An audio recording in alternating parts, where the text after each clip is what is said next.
We are live. Welcome to the weekly Rebound, week 2 of the regular season recap and preview show, live here on Google Hangout for now the third week, if you include the first 2 weeks, and then of course the preview episode. This is uncensored, unfiltered. We got Greg here, so you know that something crazy is gonna come out of his mouth. Greg, how's it going, brother? You ready for the pod? Going pretty good. I got my Jackie Moon poster right behind me. It's a good week of basketball. It's gonna be a good week 3, and I'm excited that I'm up 1 in the pick'em. It's 4-1 me, 3-2 Connor. So thank you, Chasers, and it's just a pleasure to be back. Can't wait. Couldn't have said it better myself, my man. And you know how we start off these podcasts and now these Google Hangout shows that we're doing. We get right into it with our surprise on the rise. And if you missed last week, we kind of broke it down. We know that first few episodes of the new season, got some new viewers. So give them a light preview of what the surprise on the rise is. Greg, it's just a little segment that we do just to give some people some recognition that maybe they wouldn't have not gotten if we didn't have this segment. Because we're always talking about Mike Davis. We're always talking about the stars of the league. It's kind of top heavy in that sense. So it's good to, shine some light on guys that, are rookies in the league, or maybe they didn't have, the type of stature that these MVPs had, and now they're finally able to get some production out there. So that's why we give these dudes a shout out. I'm going to let you lead off with the surprise on the rise for this week, Greg, and then I'll get into mine. All right. So my surprise on the rise, I usually like to go a little unorthodox, And according to my sources, I don't know, you can call them inside sources, you can call me Woj, Chris Broussard, whatever you want to call me. But Jalen Graham is playing this season, and he is playing for the Chasers. Wow. And that adds a dynamic to this team. Jalen Graham's a former MVP in the winter 2017 season. Mm-hmm. He was an all first team player. He could have been offensive player of the year. He was an all-star. He led a team to the finals, and they lost on a buzzer beater. So, he's one of the better players we've ever seen in this league. His career averages are astonishing, truly. He's 26 points per game on over 56% shooting, 37% from 3, 81% from the free throw line, and he's taken over 80 free throws in his career. He gets to the free throw line and he's efficient. I think the craziest stat is he averages, with the 26 points per game, 8 rebounds a game. That 8 rebounds he averages per game is more than Eric Langston averages for his career, Quinton Miles averages for his career, Troy Brunson adds for his career. I mean, it's all these guys that are big guys, and we know as big men. Jalen Graham, that plays the guard position, in the winter 2017 season, averaged 8.9 rebounds per game. Oh, yeah, he also averages 6 assists per game and 2 blocks and 2 steals and only 3 turnovers a game. He is just such an efficient basketball player. So he can run your basketball team, and you can run your team through him, and he's unselfish. He has one of the best pure jump shots in the league. And what he's going to do for this Chasers team is just take so much pressure off Dominique Langston. We've seen these first 2 weeks, Dominique Langston has really had to do a lot because, he's had to carry the load and really do a lot of the one-on-one scoring. This is going to get a lot of more open threes for Seabrook and Jamal, and this is going to really open up things. In that lineup, if you get Jalen Graham with Dominique Langston, David Armstrong, and, maybe one of the guards, maybe Larry's in there, maybe Baskin's in there, whoever you want to throw in, that's a very scary team, and that team could beat any 4 in this league. And, so my surprise is Jalen Graham because it's surprising. And for the interns, you probably don't watch this, wait, and just when Jalen Graham is out there, watch this man play because he is a bad man. Greg, quick question about Jalen Graham. I know that for that redemption season, that was the season before I jumped on as an intern with you guys, so I missed that with my own 2 eyes. Was he an MVP that season? I don't know if he won it, but I know that he was. He's MVP. He was the MVP? Yep. So that goes to show, here I am talking about prefacing for how we do this segment. We pick, lower name guys. He won it over Mike Davis and an MVP. Well, because it is a surprise. No one knows about him, and I'm surprised on the rise in him. He didn't play in the league for 2 seasons, so I'm breaking the news here that he is in fact playing, and better watch out for that team. I just wanted to give you that opportunity to justify yourself, so I'm glad that you did. I'm not following the rules here. All right, I'm not going off crazy, but I did like how you got creative with it and picked the guy who no one knew about was going to be really playing the season. But I'm going to go with a dude who I never even heard of. I don't think you ever heard of. I don't think a lot of the guys in the league ever heard of. But that's what Team Moose does. They pull guys out of the woodworks. And this guy, Will Ingersoll, showed up for them. And he really, in place of kind of Brad Seaman, because they didn't have Brad for a second straight week, this guy gave them a lot that Brad typically gives them. He gave them 3 points, 4 assists, 4 rebounds, and a steal. And I know none of that is going to jump out off the page of you and be like, wow, this guy had a great game. He didn't shoot well from the field, but it was his first game ever in Legacy League's action. This guy was pushing close to 6'4", right there, one of the tallest guys in the league. And having that type of length really showed to be really positive for this team, especially because you know the type of defense that Team Moose plays. And he was out there defending some of the most lengthier guys on the court because he has the ability to do that. He was extremely long, extremely athletic, and he was making tip passes like Manu Ginobili or Jason Williams, some of the best passers that you've seen in the NBA, those fancy passes, those no-look little touch passes. I swear that this dude must be watching European ball because he's got that little pizzazz to his game, and completely unselfish. I think his only 3 points came on 1 3-point shot that he hit at the end of the game to bring Team Moose within 1 with like under 20 seconds left. And they had obviously would have given them a chance to foul the Flint Tropics. And even if Flint hit their 2 free throws, Team Moose would have had an opportunity to come back and still tie it up. Of course, Greg's over there, the Flint bandwagon in full effect. But still, it was nonetheless a really good debut. He was really unselfish, really long. He was creating a lot of chaos on the defensive end for that Flint Tropics team, who had to make a comeback effort to beat Team Moose, even with their shorthanded, basically their head coach and one of their best players in Brad Seaman. So, yeah, that was my surprise on the rise. Just like a low-key guy who had a sneaky impact on that game. So, just real quick, Greg, before we get into the recap, any thoughts on Will Ingersoll or what you saw from that Team Moose game versus Flint and your boys? Yeah, I could not agree more. I think he was a huge impact. He fit right in with this Team Moose team, and it's like they've been playing together for years. And I think that's really something that you really got to respect about this Team Moose team. I get on them and I busted balls a lot, but it's all love. And the way you can add anyone to that team and just it fits, and it takes them just like a quarter to get adjusted. And that the way they're so unselfish and they take smart shots, they don't turn the ball over, they play smart defense, and it's just such a pleasure to watch this team. And with him, and when Brad comes back, I mean, again, just like I said with the Chasers, watch out for Team Moose, man. They're being slept on and they're flying under the radar. So it'd be a really easy transition for us to just go right into that game, Greg, for the recap. Flint Moose, man, that was a good one. It was right off the start tonight, and it was 2 of the best teams in the league. That's your boys. I'm gonna give you your chance to shine. I just want to highlight some of the key performances in this game. TJ Gianni was outstanding. 7 for 8 from the field, 5 for 6 from 3. He just had one of those games where whenever you needed a bucket, TJ was there. And Kevin Blake for Team Moose. They got this little rivalry, Team Moose, and especially with Kevin Blake and the Flint Tropics going head-to-head at it. It's something that we've seen for multiple seasons. And I feel like the Flint Tropics try to get under Kevin's skin, and Kevin doesn't like that. And you get these, you get these battles between them. That really, it's entertaining to watch. It's good basketball. And Kevin did his own, 21 points. Melquan Horton had 12.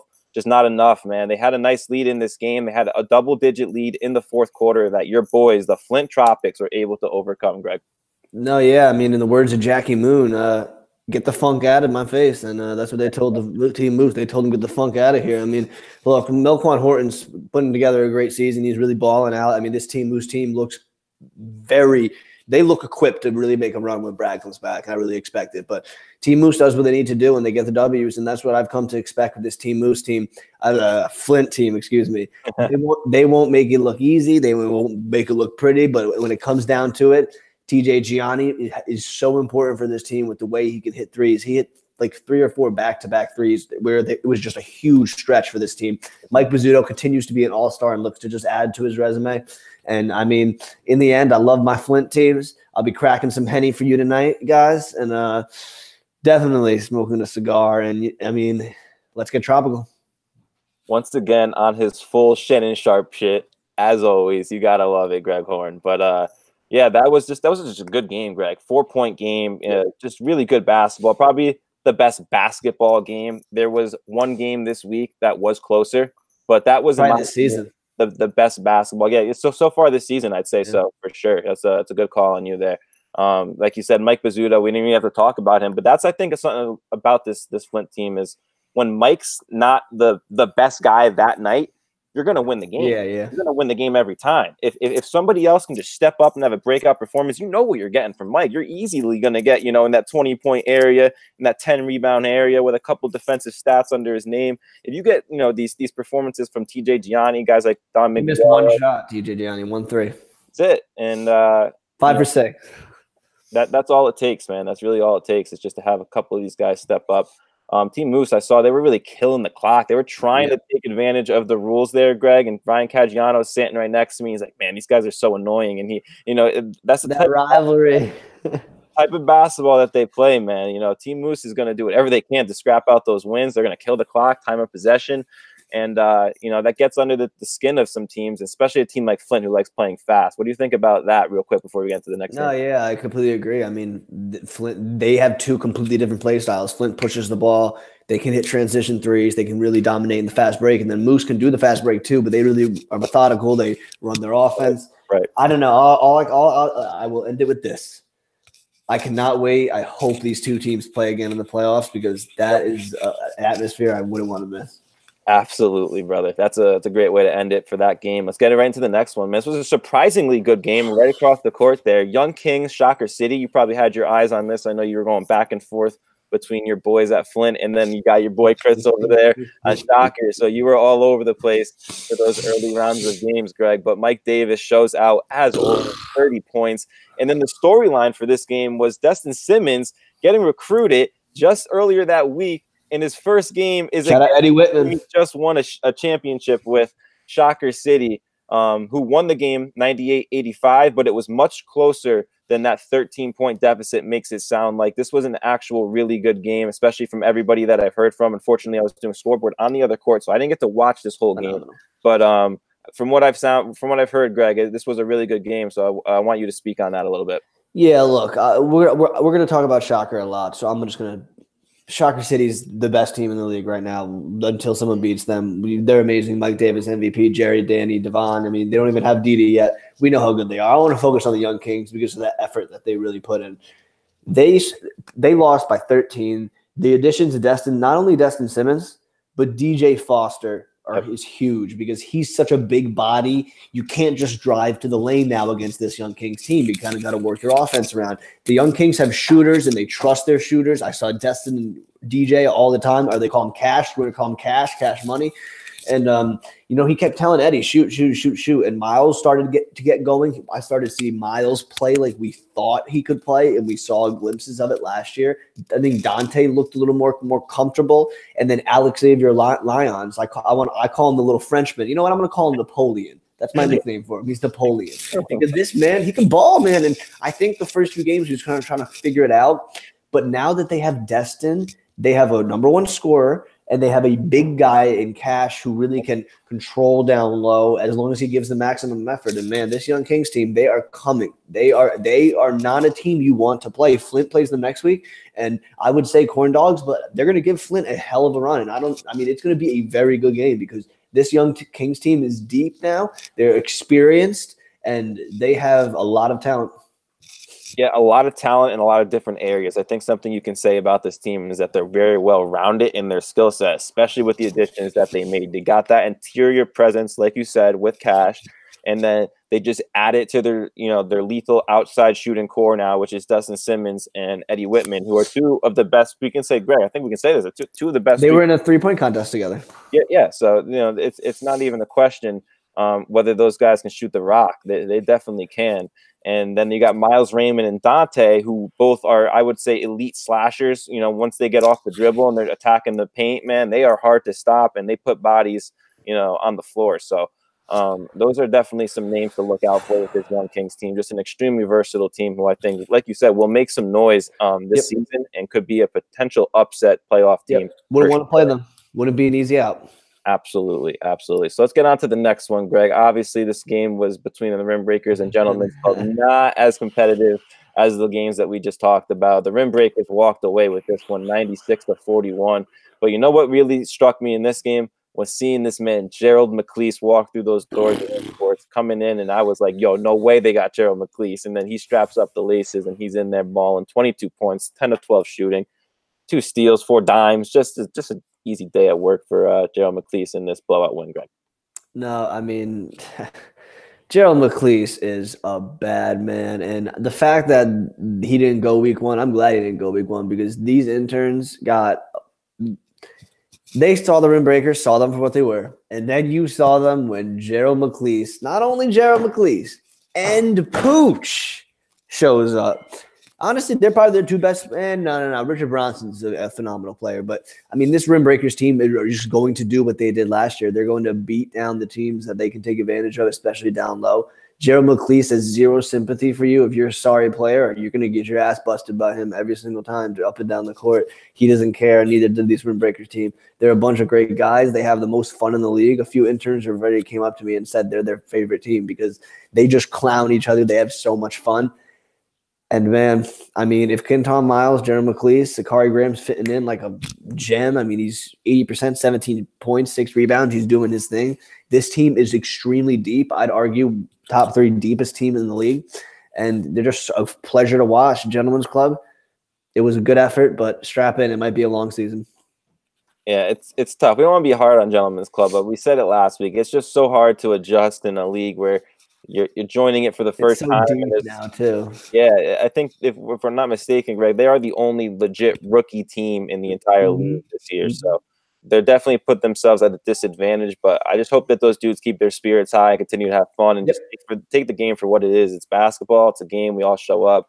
Release some stress after work. It's a good time. Get some good cardio, and there's a lot you get out of it other than just wins and losses. And I think that's the kind of mindset. They'll get their chance. They have a few games. They'll get them. And the good thing about it is everyone makes the playoffs, Greg. So they'll make the playoffs and upset. Watch out, Rosinski. If they can upset one team in the playoffs, that would be the championship for them. So it's about just setting goals for certain teams and having perspective for sure. So that's gonna wrap it up for that one. But let's move on to the next game, man. This was the upset of the week, dude. We had Sportslook taking on Run TMC in a game where we both picked Run TMC, and Run TMC showed up shorthanded, which was definitely a key in this one, not having Eric Langston, and they lost this game handily, 77-61 to Sportslook, who we had in the bottom tier of our power rankings. We had Run TMC in the top tier of our power rankings. We just really didn't see this coming. And then even if you told me that Eric wasn't going to show up, I probably still would have picked Run TMC because if you thought, I would have said, okay, Howie's a tall kid. He can probably, take on some of that down low work a little bit. And because he can also jump. We've seen Howie put down some dunks in the dunk contest and whatnot. So he's an athletic big who can hang. And then Reggie Stewart coming back, his first game of the year. I figured that this would have been enough firepower alongside Joey. You got Tyler Feldman, of course, who can play some post game down there, give you some big body minutes. But this did not go as expected for Run TMC. Really, they got shut down, Greg, by Jeff Norco and Dan Kokoros, who are absolute monsters. These guys are big boys. And Jeff Norco, 34 points, his first 2 weeks ever in Legacy League's history. He's dropping 30 bombs back-to-back weeks, 15 of 19 shooting. He missed 4 shots in 19 attempts, 7 boards, 3 assists, 2 steals. And Dan Kokoros, just a 19 and 11 double-double, just light work for these 2 big men. But what do you think about this body work that we saw Run TMC receive in this game, Greg, by Sportslook?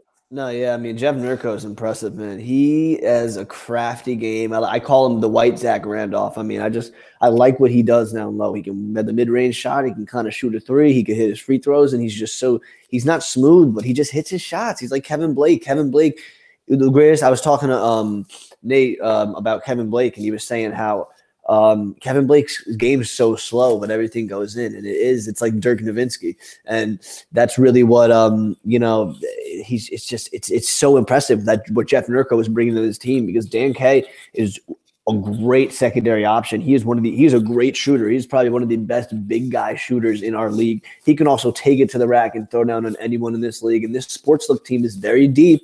They have been talented in the past years, but they haven't been deep, and they are finally deep, and that is what they need. This Sportslook team's coming for that middle of the pack, and they're going to make noise come playoff time. And as far as Run TMC, I think they were just shorthanded. It was just an off night. They shot 17% from 3. I think this is an aberration. I don't expect them to ever shoot 17% from 3 again, and I'm not worried one bit about Run TMC going forward. Yeah, just not that type of game that you would expect. It's an off night. just an off night. Eric Singleton, I think, was like in the mid-teens with his scoring, and with a night with no Eric Langston, you would expect Eric Singleton would have stepped up and had 25 plus points, but that's not what happened, and that's typically if one of your stars isn't gonna show up on a night where one of your stars physically isn't even there. Howie 0-3. Yeah, so it falls on a lot of different guys' shoulders. It's not all on Eric Langston for not being there. No. But Run TMC, they had an opportunity here to to advance to a nice 2-0, and unfortunately now they gotta ride the rest of the season after only 2 weeks with a loss on their record, which is definitely not what we expected. But these guys are gonna bounce back, dude. These guys are all studs on that team, and MVPs and MVP candidates with Reggie and Eric, and then of course Eric Langston, Defensive Player of the Year. So they got the caliber players to do it, and they most likely will go on a run this season. I know Joey was talking to us saying how he's pissed how this might affect their seeding, but at the end of the day, they could still go on a big run here, and definitely got some games to look forward to with Shocker City and Flint, and those are going to be good ones to watch. But definitely put themselves in a little bit of a hole. But I wouldn't be surprised if these guys bounce back. But last game of the night, Greg, was the closest game of the night. It was the Chasers taking on Nick Strong, and this was the game that me and you split on. This was going to be a really good one, and I expected my guys from Nick Strong to make this a ball game. Everybody had the Chasers in the very top of their power rankings when I was looking at what the analysts picked, but I just didn't quite buy into it yet. This was the pre-Jalen Graham hype, and I definitely did not think that Nick Strong was going to be too big of an underdog, but a lot of people did, and I picked Nick Strong to win this game, and they lost by 2. Chasers won the game 66-64. Dominique Langston for the Chasers was the star of the show, 22.7 rebounds. But for Nick Strong, man, Ryan Florentine, 23 points on some efficient shooting, and gives them some long linguine spaghetti, whatever you want to call him. He's long, he's skinny, and he creates havoc on those defensive passing lanes with his long arms. So definitely a guy that had a good game. And Anthony Vesecchio, man, this guy is like young Kobe, just throwing up shots. He went 9 for 27, 5 for 18 from 3. He just doesn't care. His brother wasn't even there. His brother wasn't there, and his brother's the one who always bitches at him when he's doing this. So I think he was like, "Hey, Mike's not here. I can go crazy." 9 for 27. He did drop like 20-something points, but on 27-something shots, that's not going to be what he's looking for. But yeah, what you see out here from the Chasers and Nick Strong, who do you think impressed you more in this one? Definitely Nick Strong. I think the Chasers are figuring out how to play with each other. I think when Jalen comes, they're going to be the Chasers remind me of what the Throne have been the past few years with like Joe Botch or remember maybe the Jason era with the Langston brothers. I mean, they're kind of just figuring it out, and they got to mesh, and they got to mesh well, and I think that's what they're kind of going through. You can see the bursts at certain points in this game. It looked like the Chasers could run away with it, but then Nick Strong kept getting held in there. And Nick Strong is that type of team. You know what they are out there? How many people do they have? 1, 2, 3, 4, 5. They got about 6. There's 6 JJ Watts. That's what they are. They're all just grit, the grind, and they just do it all for you on every single play. They want to win, and they really have that it factor where no one scares them. They don't care who they're playing. They don't care about Mike Davis. They don't care about Tyler Feldman. They don't care who you are. They're going to go at every single one without fear, and that's why they're a team that again you don't want to play in the playoffs because they're not going to care. They're going to go out there and give everything they have. But again, shout out the Chasers for getting the job done, fighting through the adversity, making the comeback, and finishing out this game. That's what great teams do. 100% agree. 100% agree. That's some good analysis. I like how you mentioned how they're not afraid of anybody, and that's definitely the type of team they are. They just kind of show up and play, and they're the type of team that shoots so many threes with Ant. If Ant gets hot on a night and makes that, he went 5 for 18 from 3. If he goes, 7 for 18, 8 for 18, that's a ball game that they're going to win. So just think about it like that they were just a few shots away from winning that game on a night where Ant was not efficient at all with his shooting. So. Definitely a team that can literally just show up, get hot, and beat anyone, and that's why they're not afraid. They think that they just played together for so long. They're all football players, I think, from the past. Yep. So they're definitely hard-hitting guys. That's why I like the JJ Watt comparison as well. So definitely fits the bill with that team. But Greg, we already mentioned the power rankings, so let's jump right into it. And I'm doing enough talking, so I want you to lead off with this segment here. Give me your 10 through 6 here with your power rankings, and I'll bounce mine off of you. All right, so at 10, I got the everyone's favorite club, the Gentleman's Club. Nick Strong at 9. My guys, 8 Sports Luck after their big win. 7 Young Kings after 2 big additions. Run TMC sliding down to 6 because, let's face it, they played like trash. Love them, but they played like trash. So I like your first 5 there. What do you think separates Nick Strong and Sports Luck? Sports Luck just had a big win, and Nick Strong had the chance to, and they didn't pull it off, and Sports Luck had a chance to and did, and that's really what separates them. I mean, if they played, it'd be a hard pick, but that's really what it came down to. I see where that comes from, but I still give Nick Strong a ton of credit for No, I do. Yeah. for hanging in there for 2 games where they weren't expected to win, and they really made it close. But I'll give you mine real quick. I got 10. I had Gentleman's Club as well. At 9, unfortunately, I have Nick Strong as well for sitting down here in the bottom. 8 Young Kings, 7 Sports Look, and then I got 6. I got the Chasers. I did not drop TMC down that much yet. I'm still giving them a little bit of leeway for having some missing bodies. I can't really give them that, but at the same time, if Jalen Graham shows up for the Chasers, they're quickly going to go back up in my ranking. So what do you think about mine real quick, Greg?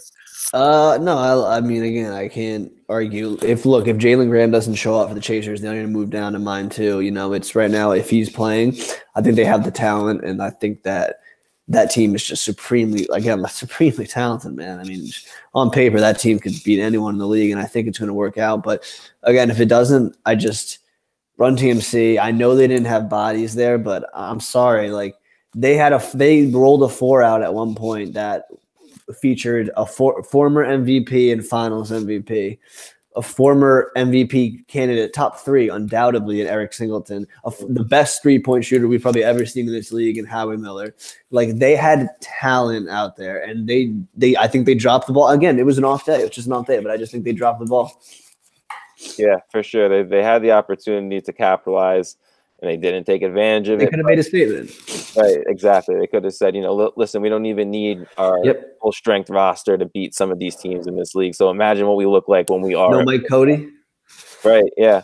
No Mike Cody, no Cody DeLeonardo either. Yep, true. It was definitely a night where they were lacking some bodies that definitely could have given them an impact on that game. But still, like I said, you got definitely Howie Miller, who's going to give you 15 plus.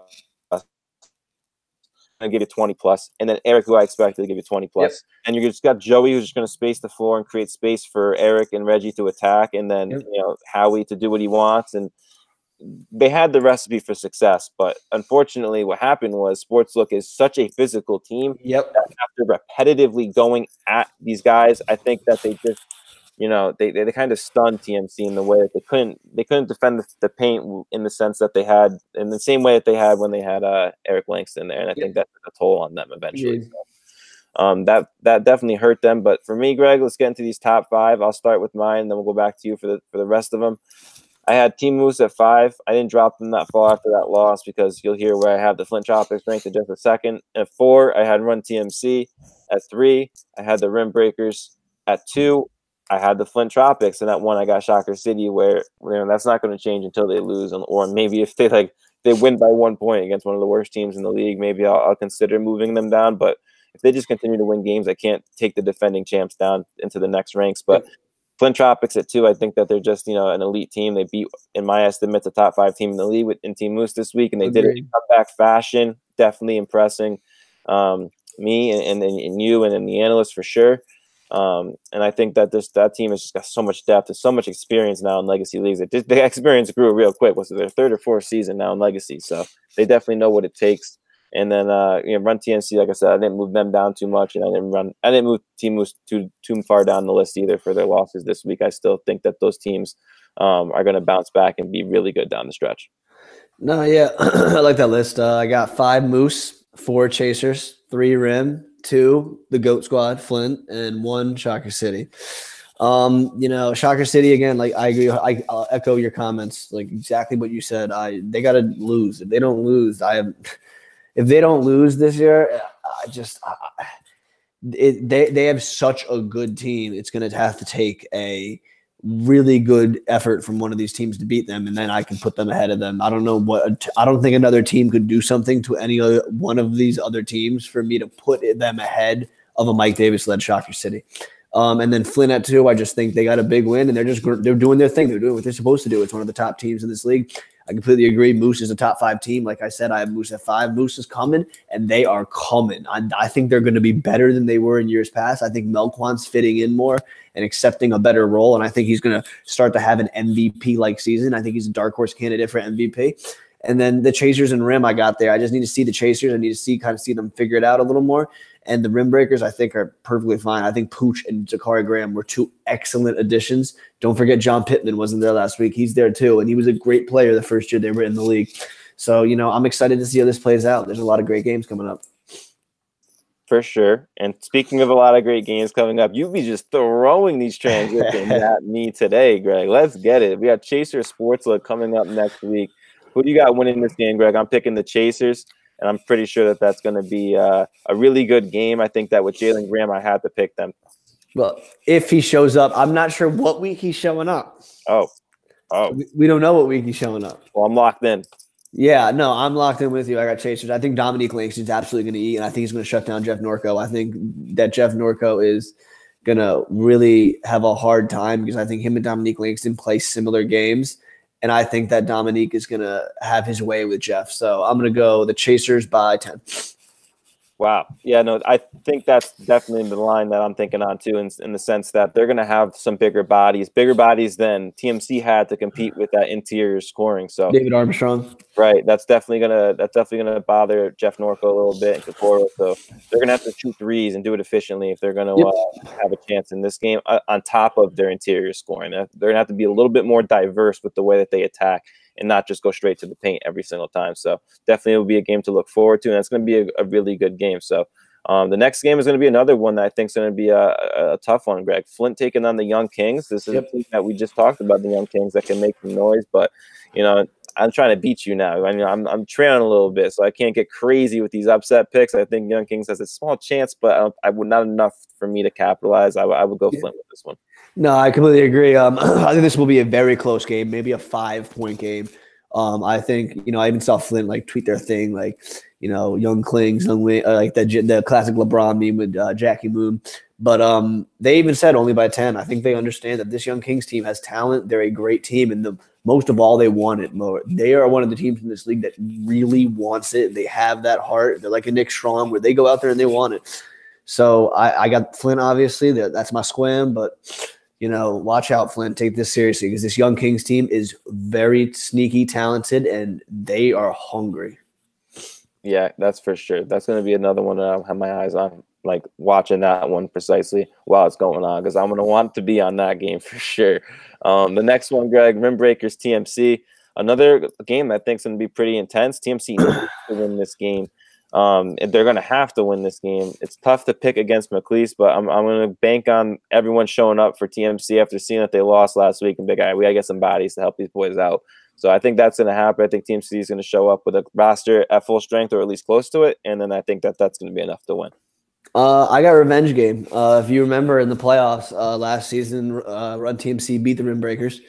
And I think that McLeese and them are going to remember that, and I think they're going to want this win. And I think that if John Pittman goes, he's going to be a dynamic that TMC didn't see last year because John Pittman's a much bigger body. Now they can throw him out there, but this is the thing. He's not afraid to shoot. Kavion was a much better player than Pittman, but he was not a better shooter. I expect Bronson to have a big game. And, they got this guy by the name of Pooch, who is going to absolutely eat. He is going against Eric Langston, and I cannot wait for those two to go at it because they are both not going to be afraid of each other, and it's going to be a complete show that's put on. But I got the Rim Breakers in an extremely close game, and they get their revenge. I love it. So that's a split for us on that game. And then the last game, Greg, this is this is not fun. They let Rosinski score 30. I'm out. I'm quitting the league. Yeah, Chris has a realistic chance to get some serious buckets this game. This is what we have as the first. Don't quit, Gentlemen's Club. Smack it. This is going to be a little bit messy. Shocker City, I'm picking, Greg. I'm just going to save my breath on this one. Yeah, I got Shocker too. Don't let Chris get 30. just again, try out new things. Maybe try a zone out, figure out some things. I don't know, man. Like, use this game as a time to really figure it out. Just look, Shocker ain't going to be playing any defense. They are not going to be playing any defense. They're looking for fast break dunks and threes. They're just looking for stats. They're just looking to get Chris 30. Just go out there and have fun and just do your thing. Get some cool highlights, get some cool dunks, and just enjoy it. We always say, I think we said that last year when someone was playing Shocker City. Like, it's not about when you play these amazing teams, like beating them sometimes. You absolutely go for beating them. But once they're up like 20, 30, just go out there and have fun. Yeah. That's basically what I was saying. Just go out there and when I was talking about them before, just go out there and have fun and just take it as a game, and a lot more than you get out of it than just basketball, Greg. So so any closing comments for you, my man, before we wrap things up? Oh man. Flint's coming. We're coming. We're coming. That's all I got. Oh, man. So a mic drop from Greg Horne as we wrap things up for our second episode together here for the Winter 18 Weekly Rebound Podcast. From your host, Connor Sauer, and co-host Greg Horne. Thank you to everybody, all the fans and all the players, for tuning in. We really do appreciate all the support, guys. And be sure to drop a follow on the podcast on our Twitter at Weekly Rebound, where we can, always connect with you guys and figure out what type of content you want to see featured in our next episode. So definitely also be sure to tune in on SoundCloud, get that audio version, and stay tuned for next week to keep up to date with all your Legacy Leagues action. See ya.